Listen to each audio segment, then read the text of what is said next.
Greetings, Earthlings! Today I'm back with a review of another very budget dynamic karaoke microphone.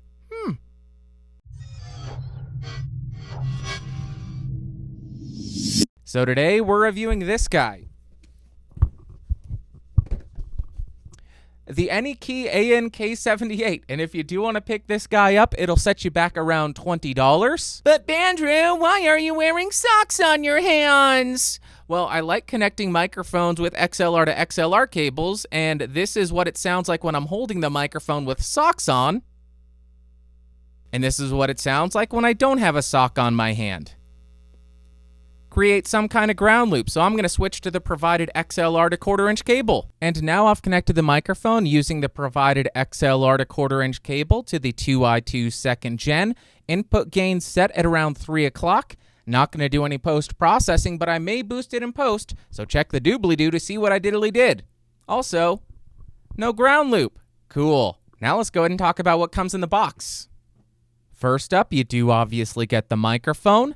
You get a 20-foot XLR to quarter-inch cable, and you get a set of really terrible instructions and documentation. As far as the build quality, this microphone actually does feel really good. It has an all-metal body that has a lot of weight to it. It has a metal grill that doesn't have any sort of give to it. The grill does have flat edges along the sides, so the mic doesn't go rolling away when you set it down.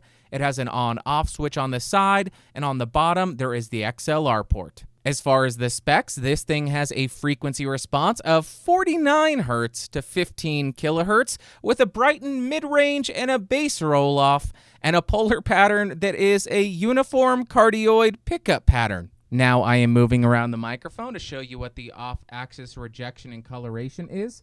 Moving around to 180 degrees, we will continue around to the secondary 90-degree angle, and then we will go ahead and rotate back to the front. Now I'm passing the microphone back and forth between my hand to see how it does with handling noise.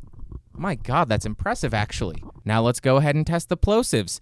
Please bring pizza pronto. Please bring pizza pronto. Now I'm right on top of the microphone to show you the proximity effect. About 3 inches away from the microphone, about 1 foot away from the microphone, and about 2 feet away from the microphone. Now to test the background noise rejection of this microphone, I have some royalty-free Halloween music playing in the background to get you in the mood, and this is how much it's rejecting. On axis, off axis. Okay, now I have the ANK-78 connected directly to a Windows 10 PC motherboard using the provided XLR to quarter-inch cable and a quarter-inch to 3.5mm adapter. The input gain is set at 84% and the microphone boost is at plus 30 decibels, and there are no enhancements turned on, and this is how the audio sounds. You know, I never thought a microphone could make you look like you hung out on the Jersey Shore, but Anykey totally proved me wrong.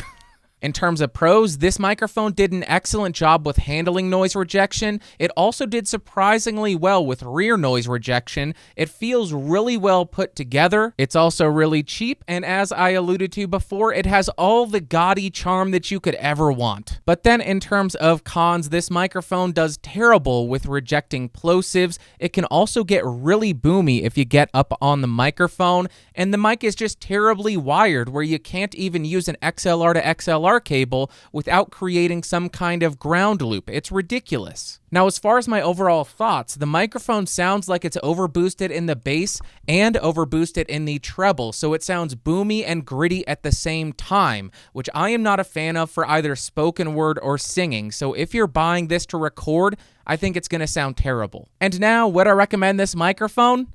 No. I think if you're buying a microphone with an XLR port, you sure as hell better be able to run it with an XLR to XLR cable without creating a freaking ground loop. Also, if you're going to be recording any kind of vocals, either singing or spoken word, I don't think this microphone has an appropriate tone for that. It's just not flattering for that application.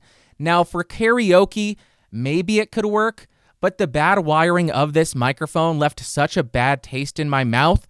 Not literally, don't worry, I didn't get shocked. but it left such a bad taste in my mouth that I would direct you to go check out that tonal review that I did a couple days ago. All right, guys, that's going to do it for today. If you got anything out of this video, thumbs up. If you hated it, thumbs down. Want to influence what I review next? Head over to geeksrising.com/podcastage and go cast a vote there. Want more videos like this? Click the logo beneath me or that subscribe button, and don't forget to hit the bell button. You can hang out in the Discord server, link in the description, and I will see you all next time. Thanks for watching. Thanks for listening. Bye.